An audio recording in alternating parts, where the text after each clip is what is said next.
Assalamualaikum hurmatli No'xat Qarjimato'r kanali qatorchilari. Bugun 9-noyabr 2023 yili biz sizlarga No'xat shahridagi tushdagi kurslar bilan tanishtiramiz. Sizlardan kechirim so'raymiz.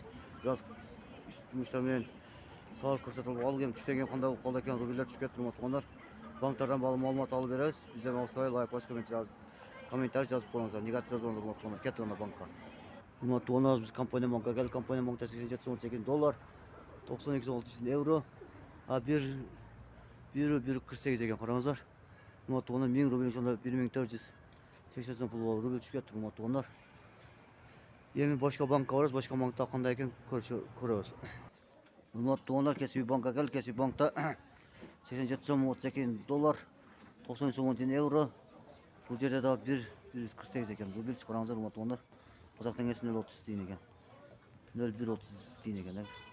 Qisqasi Şol qarangizlar hurmatli hozir boshqa banklar, boshqa banklarda qanday ekan ko'ramiz. Hurmatli Boqay bankka keldik. Boqay bankda 77 dollar, 90 euro, 1 so'm 1.48 ekan. Bu yerda da rubl shunday ekan. Hurmatli qarangizlar.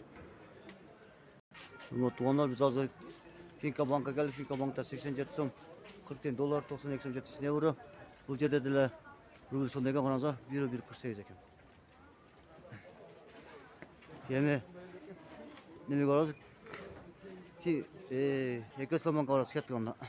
Hurmatli Ekoslan banka keldik. Ekoslan bankda 87 dollar, 92 euro, 1.46 ekan. Bu yerda qarangizlar 11.46 ekan. Bu yerda sal arzonroq ekan hurmatli. Ma valyutalar shunday ekan qarangizlar. Admenkalar 87 dollar, 114 rubl. Qozoq tengasi 0.14, O'zbekiston 0.75 ekan. Qarangizlar hurmatli. Hurmatli tuğanlar, şu bilan No'xat Qarjimato'r kanali vaqtinchalik qo'shadi.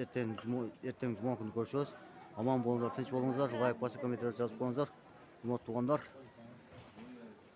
doimo xizmatimizga radioz chiqarsangizlar bo'ladi. Reklamalar chiqarib beramiz. Arzon jara sapot qilib tez orada chiqarib beramiz. Xayr sonlar bo'lsin. Assalomu alaykum va rahmatullohi va barakatuh. Ko'rishamiz, tinch bo'linglar, omon bo'linglar.